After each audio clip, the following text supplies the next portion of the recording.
The night of the fire still lives inside me like an uninvited ghost.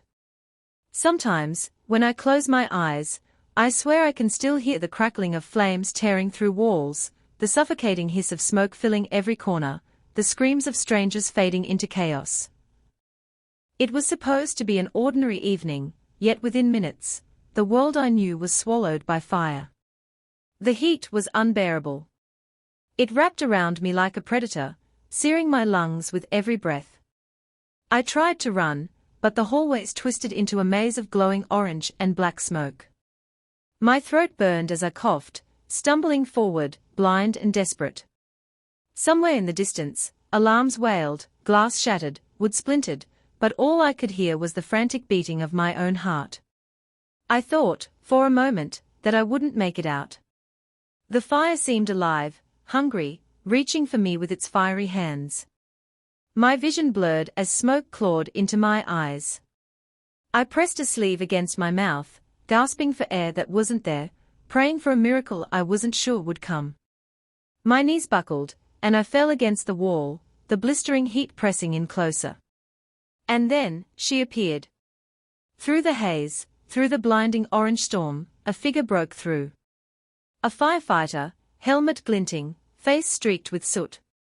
But it wasn't the uniform that struck me, it was her eyes. Clear, steady, burning brighter than the fire itself. Eyes that told me I wasn't going to die there, not tonight, hold on. Her voice cut through the roar, strong and commanding, yet strangely gentle. I tried to answer, but my voice was lost in the smoke. My body felt heavy, slipping toward unconsciousness, but then her arms were around me, strong, secure, unshakable. She lifted me as if I weighed nothing, cradling me against her chest, and for the first time since the fire began, I felt safe.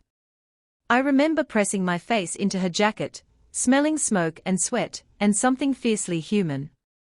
My body trembled, not just from fear but from the strange, inexplicable comfort of being held by her. The world around us was chaos, walls collapsing, flames reaching higher, but inside her arms, there was stillness. She carried me through the suffocating dark, shielding me with her own body when debris fell too close. Every step she took was a battle against the fire, yet she never faltered. At the final stretch, when the exit loomed ahead, I nearly slipped from her grasp. My strength was gone. My eyes fluttered shut. But then she spoke again, low and urgent, right against my ear, "Stay with me.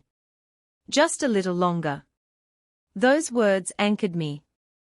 I clung to them as if they were life itself. And then, air. Fresh, cold, blessed air.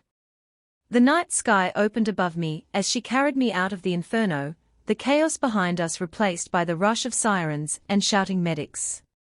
I coughed violently, my lungs fighting to remember how to breathe. But even as I gasped for air, I searched for her. She set me down gently on the ground, hands firm on my shoulders, steadying me. Her face was illuminated by the flashing lights of the fire trucks, smudged with ash, framed by the helmet, but those eyes were unforgettable. In them, I saw not just the reflection of flames, but something unspoken, something I couldn't yet name. Our gazes locked, and time slowed. The world around us spun in chaos, but in that moment, there was only her and me. I wanted to thank her, to speak, to tell her she had just given me back my life, but words failed. My throat burned, my body trembled, and before I could gather strength, the medics pulled me away. Yet even as they carried me to safety, I looked over my shoulder. She was still standing there, tall and unyielding against the burning night, her silhouette outlined by flames she refused to fear. That was the night I realized something I didn't understand fully then. The fire had nearly broken me, but the image of her, the firefighter, who pulled me from the edge, was what would haunt me, what would heal me, what would stay with me long after the flames died out. Her eyes, her strength, her touch. They branded themselves into me, hotter than the fire itself. And deep inside, I already knew, this wasn't the last time she would save me. When I woke up, the world was white. White sheets, white walls, white ceiling.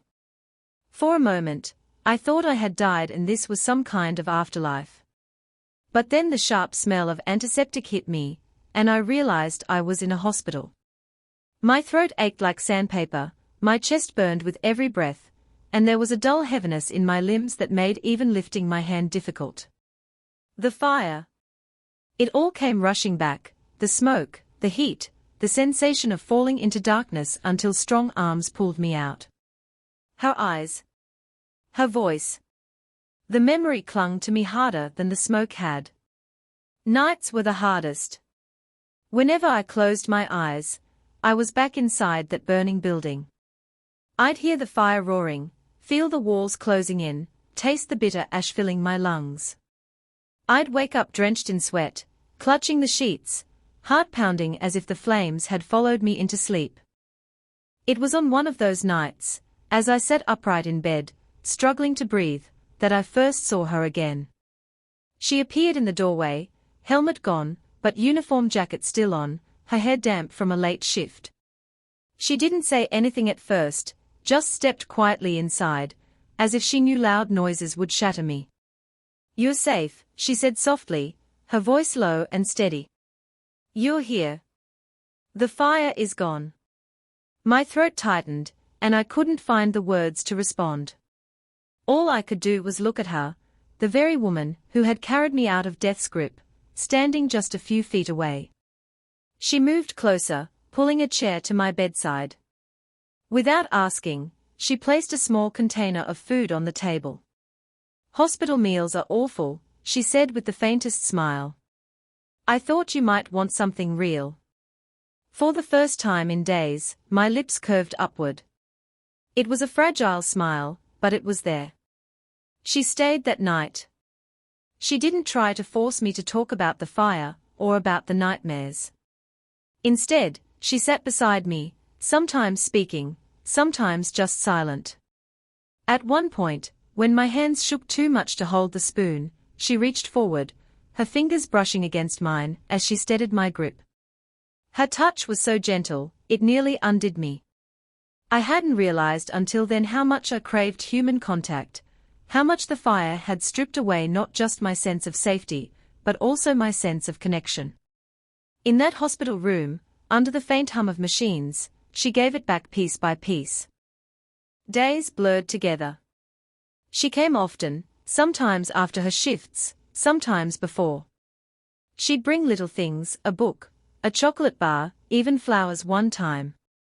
I teased her for being cliché, and she just laughed, her laugh soft but warm, like sunlight through a cracked window. Sometimes she'd talk about her work, about the firehouse, about silly pranks her team pulled on each other. Other times, she'd just listen as I rambled, even when my words didn't make sense. When I cried, because the nightmares wouldn't leave me alone, because I felt broken, she didn't tell me to stop or to be strong. She simply took my hand and let me fall apart, steadying me without judgment. It was strange, the way her presence changed the atmosphere of the room.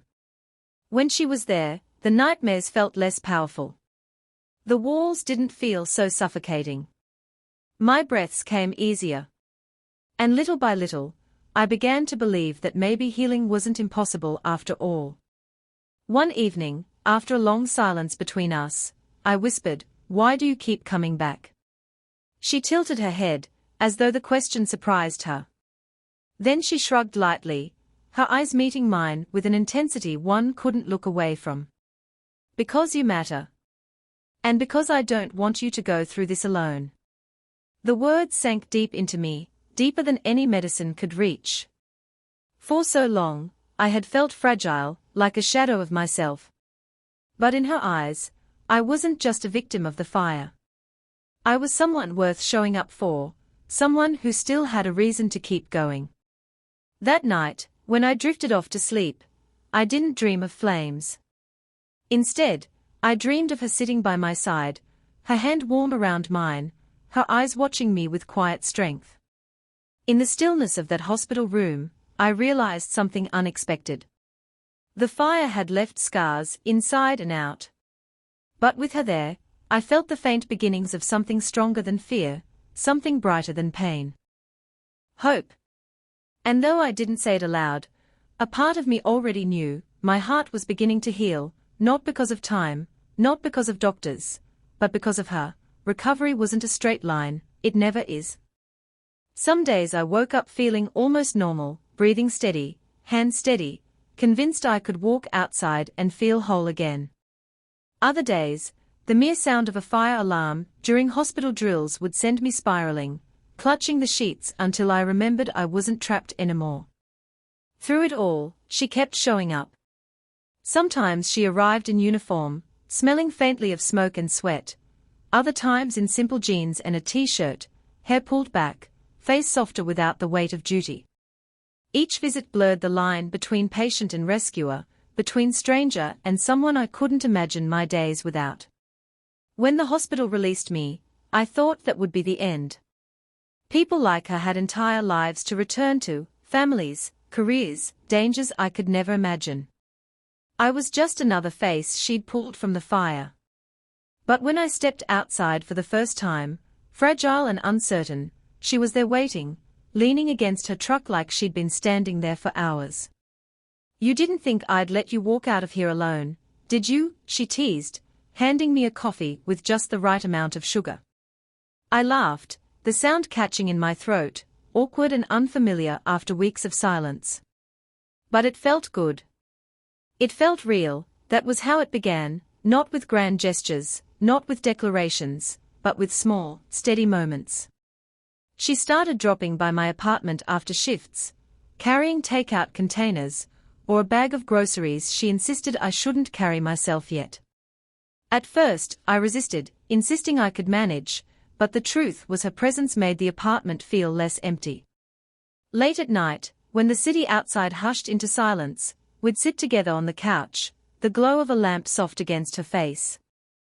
Sometimes she'd tell me stories about fires she'd fought, tragic ones, funny ones, even heroic ones she claimed were no big deal. She spoke of them with a humility that amazed me.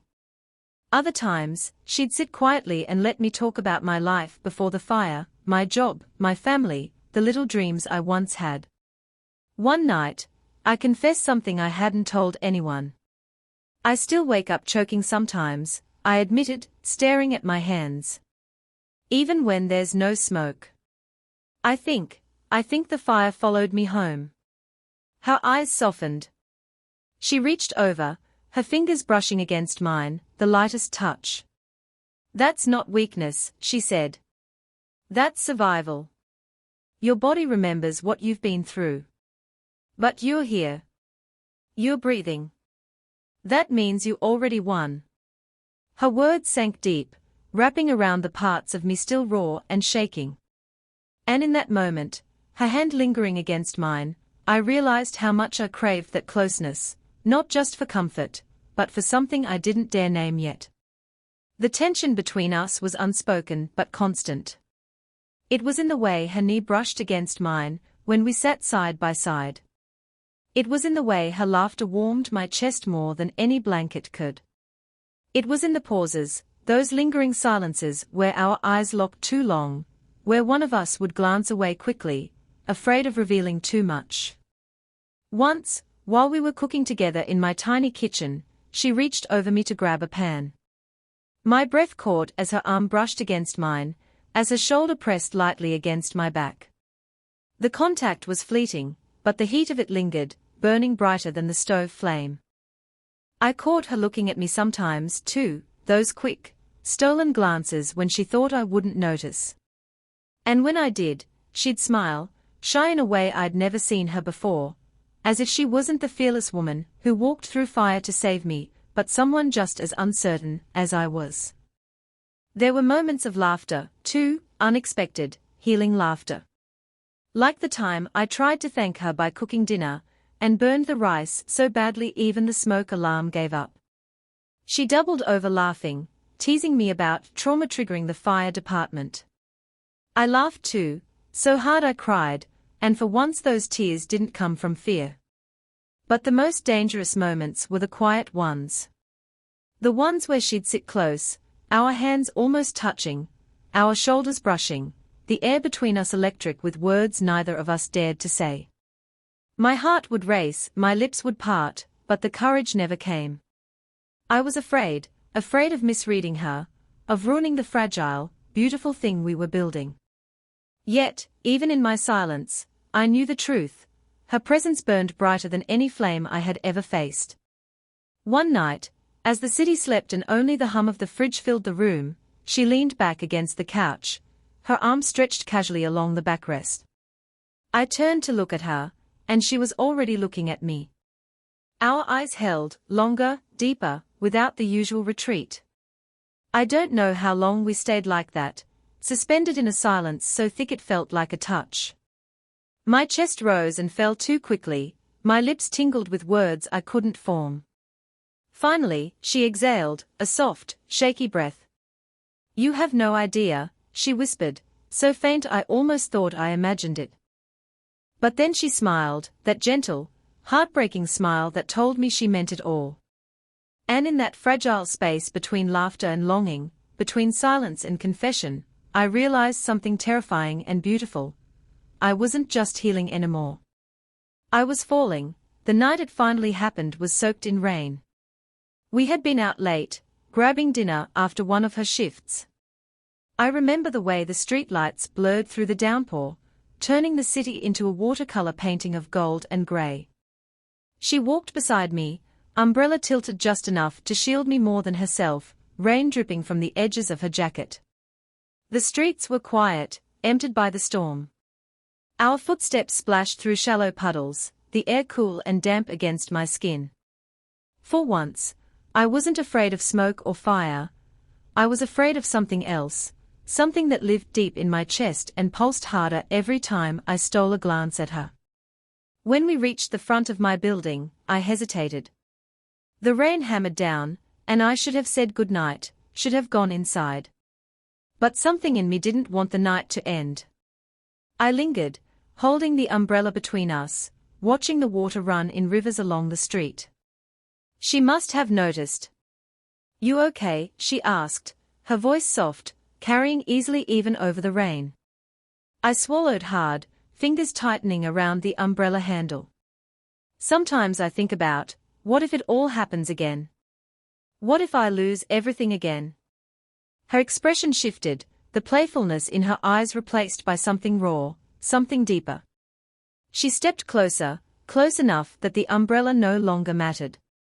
The rain slid down her hair, traced her jaw, made her look almost unreal, like a figure pulled straight from a dream. "You won't," she said firmly, but with a gentleness that wrapped around me like a blanket. "You survived once. You'll survive again." Anne, her voice dropped, her eyes locking onto mine. "You're not alone this time." The words struck something in me I hadn't known was waiting to be touched. My throat tightened, my heart racing so fast it felt like it might burst. I wanted to believe her. I wanted to hold onto those words like lifelines. The air between us was charged, more electric than the storm raging overhead. Every drop of rain, every distant rumble of thunder seemed to fade, until all I could see was her. The way her lashes clung together, the way her lips parted as if she, too, was holding back something dangerous. And then I stopped holding back. I don't know if I leaned in first, or if she did. Maybe we both moved at once, pulled by a gravity neither of us could fight anymore. But suddenly her lips were on mine, warm, urgent, trembling with a force that broke me open. The world exploded in silence. It wasn't like the kiss I had imagined in idle moments. It was more, so much more. It wasn't just lips meeting, it was years of fear unraveling, weeks of longing igniting, days of careful restraint collapsing in a single heartbeat. Her hands found my face, fingers threading through my damp hair, pulling me closer, as though she was terrified I might slip away. I melted into her, every nerve alive, every scar softened under the weight of her touch. The kiss was fierce but tender, desperate but careful, as if she knew this was more than affection, it was survival. And in a way, it was. Because as her mouth moved against mine, as the rain cascaded over us, I realized this kiss was saving me all over again. More than when she carried me from the fire, more than when she sat beside me through nightmares, this was the moment I felt truly alive, truly chosen, truly seen. I clung to her, my hands fisting in the fabric of her jacket, my lungs burning not from smoke, but from the sheer need to keep breathing her in. When we finally pulled apart, gasping, foreheads pressed together, neither of us spoke right away. The silence was heavy but not empty, it was filled with everything we couldn't yet put into words. Her thumb brushed against my cheek, wiping away a raindrop, or maybe a tear, I couldn't tell. "You have no idea how long I've wanted to do that," she whispered, her voice hoarse. A laugh, shaky and wet, escaped me. "You should have done it sooner." She smiled, the kind of smile that burned brighter than any flame, and kissed me again, softer this time, slower, but no less devastating. The storm raged around us, but I didn't care. Because for the first time since the fire, I wasn't thinking about destruction, or loss, or fear. I was thinking about her, the firefighter who had saved my life once, and now, with one kiss, had saved it all over again. And in that moment, I knew, whatever came next, whatever flames life threw at me, I would walk through them all if it meant reaching her on the other side. Falling for her felt like standing in sunlight after months of darkness. Every kiss, every stolen glance, every brush of her hand against mine stitched me back together in ways I hadn't thought possible. For a while, it was enough to just exist beside her, to laugh, to share meals, to fall asleep with the sound of her steady breathing in the next room, when she stayed over. But love, I learned, is not without shadows. The first signs were subtle. I noticed the way she sometimes went quiet after holding me too long, her gaze drifting away, as if she were looking at ghosts I couldn't see. There were nights when she would jolt awake on my couch, her chest heaving, sweat clinging to her skin, though she always insisted she was fine. When I pressed, she brushed it off with a smile that never reached her eyes. One evening, after a particularly long silence between us, I asked, "What happened to you?" "Before me, I mean." She froze. Her fork clattered against the plate, the sound too loud in the small kitchen. "You don't want to know," she said finally, her voice low, almost fragile. "I do," I whispered. "Because I want to understand you." She looked at me then, and for the first time since I'd met her, I saw fear, not of fire, not of death, but of being seen. Later, she told me. Not everything, not in perfect detail, but enough. About the fire years ago, the one that had taken someone she loved, a partner she couldn't save. The words came haltingly, punctuated by the kind of silence that screams louder than sound. She spoke of smoke too thick to cut through, of flames that moved faster than her feet, of holding someone's hand only to feel it slip away. I swore I'd never, she stopped, swallowing hard. Never let myself care that much again. Because it destroys you when you can't save them. Her confession pierced through me. My heart ached for her loss, but it also trembled with something else, fear. If she had promised herself never to love again, then what was I? I tried to ignore the thought, to bury it under the warmth of her presence. But it grew, feeding on my insecurities, whispering late at night when I lay awake beside her. What if she saved me out of duty, not love? What if you are just a second chance she doesn't want? The more I thought about it, the more distant I felt from her, even as she lay inches away. And I started noticing the distance in her too, the way she avoided talking about the future, the way she hesitated when I reached for her hand in public, the way her smile sometimes seemed like a shield instead of a window. One rainy night, weeks after our first kiss, the tension finally broke. We were sitting on my couch, the TV flickering silently in the background, when I blurted it out. "Do you love me, or did you just save me because it's your job?" Her head snapped toward me, eyes wide. "What?" I hated the crack in my voice, the way my insecurities poured out like water from a broken glass. Sometimes I feel like you're here because you feel responsible. Like I'm another person you couldn't let die, not someone you actually want. Her jaw tightened. She stood, pacing the room, her hands dragging through her hair. That's not fair. Then tell me. My voice rose, louder than I intended. Tell me it's more than duty. Tell me I'm not just a reminder of what you lost. She stopped pacing, her chest rising and falling sharply. For a long moment, she didn't speak. And that silence cut deeper than any words could. When she finally did, her voice trembled. You don't understand. Every time I look at you, I remember what it feels like to lose. To almost lose. And it terrifies me. I stood, my hands shaking. So what, you'll keep me at arm's length forever? Pretend this doesn't mean anything so you won't get hurt. Her eyes glistened in the dim light. Maybe I can't go through it again. Maybe loving you feels too much like standing in a burning building, knowing it could all collapse any second. Her words knocked the air from my lungs. I wanted to scream, to demand she take them back, but all I could do was stare at her, broken. So that's it. I whispered. You're just going to walk away. I'm trying to protect you, she said, but even she sounded unconvinced. No, I shot back, tears burning in my eyes. You're protecting yourself. You saved me from the fire, but you're letting me burn now. The silence after those words was unbearable. She opened her mouth as if to speak, then closed it, her fists clenched at her sides. Finally, with a shuddering breath, she turned and walked toward the door. I stood frozen as she opened it, rain hissing outside like a cruel echo of the night we first kissed. I'm sorry, she said softly, without turning back. I never wanted to hurt you. And then she was gone. The apartment felt colder in her absence, emptier than it had before she ever entered my life. I sank to the floor, tears spilling freely, my chest aching with the kind of pain no flame could match.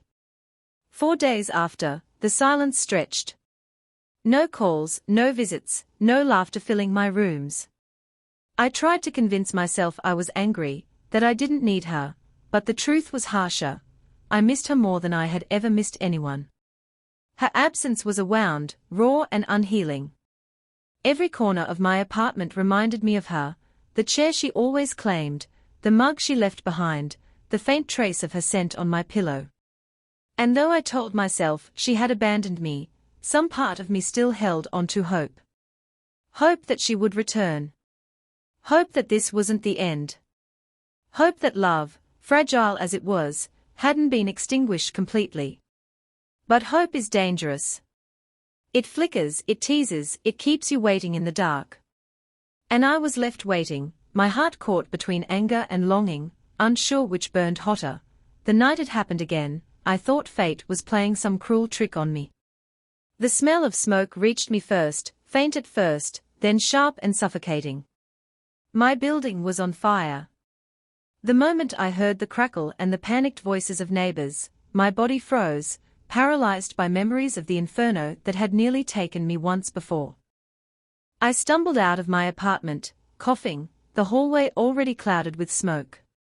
The alarms screamed overhead, people rushed past me in chaos, and I felt myself spiraling, helpless, trembling, my heart slamming against my ribs.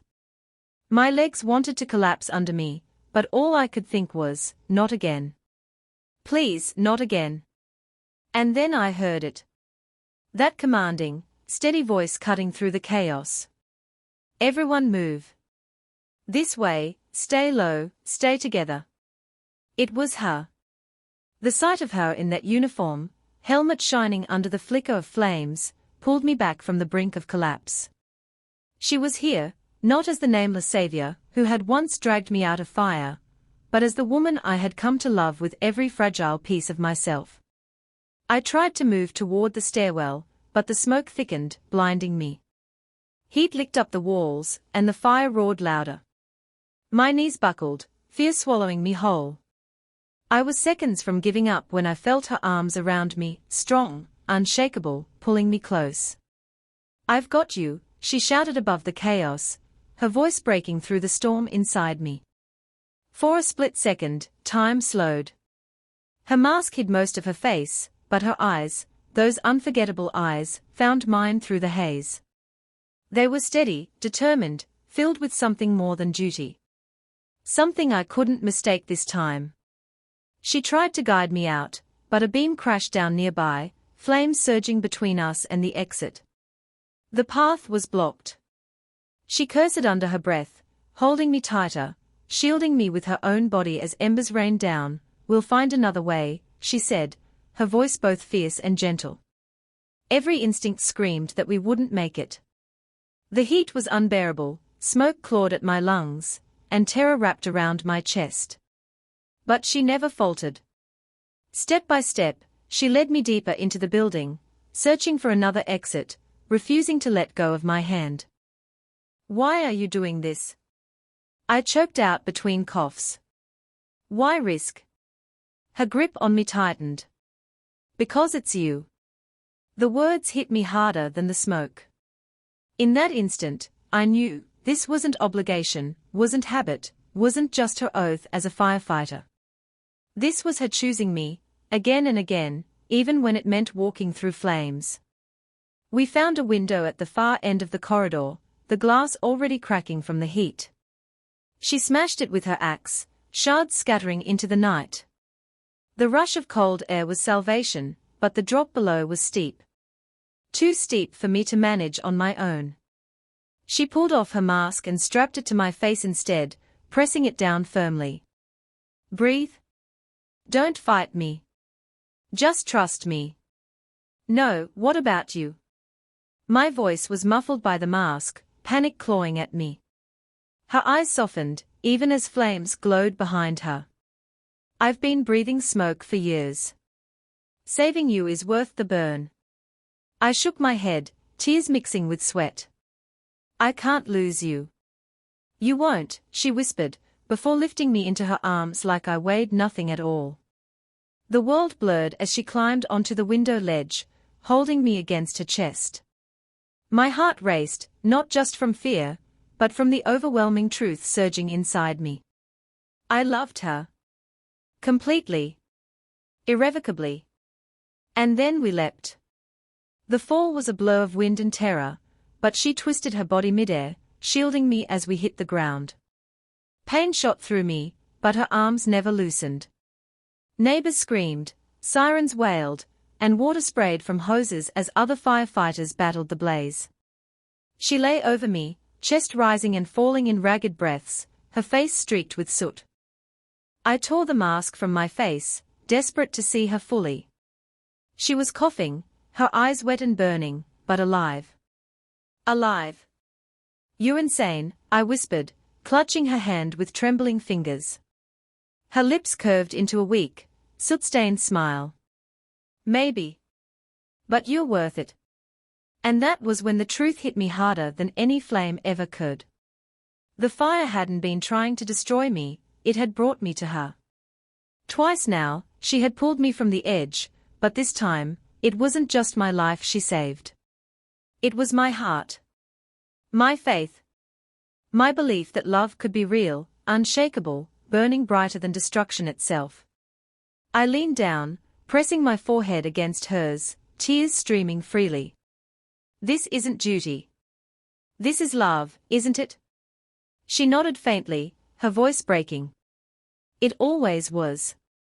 The sirens faded around us, the fire roaring behind, but in that moment, none of it mattered. I kissed her, smoke and salt and fire still clinging to us. It wasn't gentle. It wasn't careful. It was desperate, fierce, alive, the kiss that proved survival wasn't enough anymore. We had something bigger, something worth every scar, every risk, every leap into the unknown. When she pulled back, her eyes searched mine. "You saved me too, you know. Loving you, it pulled me out of my own fire." And as the flames devoured the building I once called home, I realized that love had given me something the fire could never take: hope. A future. Us. This time, I didn't walk away from the fire broken. I walked away holding her hand, knowing that together, we could survive anything. Because she hadn't just rescued me. She had chosen me. And that truth burned brighter than any flame. When I opened my eyes, the world was white. Sterile, quiet, humming with the faint rhythm of machines. The hospital ceiling loomed above me, and for a split second, I wondered if I'd dreamt everything, the fire, the smoke, her arms carrying me through the flames. But then I felt it. A hand, warm and trembling, curled into mine. I turned my head, slow and heavy, and there she was. Bandaged across her arm, bruises darkening her cheek, hair tangled in ash, yet still the most beautiful sight I'd ever seen. She was alive. Relief surged through me so powerfully that tears welled in my eyes. My lips parted, ready to speak, but she shook her head gently. No words. Just her eyes, locked on mine, carrying every promise that language could never hold. Her thumb brushed weakly over my knuckles. I squeezed back, my chest tightening with gratitude so fierce it almost hurt. We had survived. The silence between us wasn't empty, it was full. Full of everything we couldn't quite say without shattering. The memory of her pulling me close in the fire, of her giving me her mask, of her whispering, "Because it's you." Those moments lived between us now, glowing brighter than any flame. Finally, I found my voice, broken and soft. You're here. A faint smile touched her lips. I told you, you wouldn't lose me. The dam inside me broke.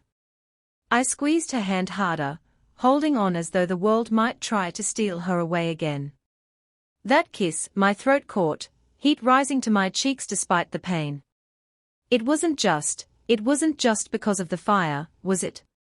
Her eyes glistened, and she leaned ever so slightly closer. No. It was the truth I've been carrying too long. My heart fluttered, fragile but alive. I realized then that the fire hadn't destroyed me, it had revealed me. It had stripped away fear, doubt, and every excuse I'd hidden behind.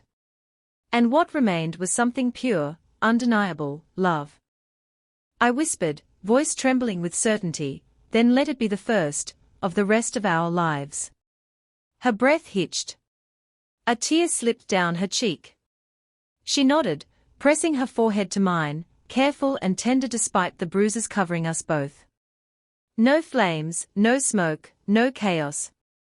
Just two broken bodies, two wild hearts, pieced back together by something stronger than survival. I closed my eyes, letting the warmth of her presence flood me. My world had burned down around me twice, but it didn't matter. Because from those ashes, we had risen together. The flames couldn't break me. But her kiss did. And I'll never regret the fire that brought her into my life.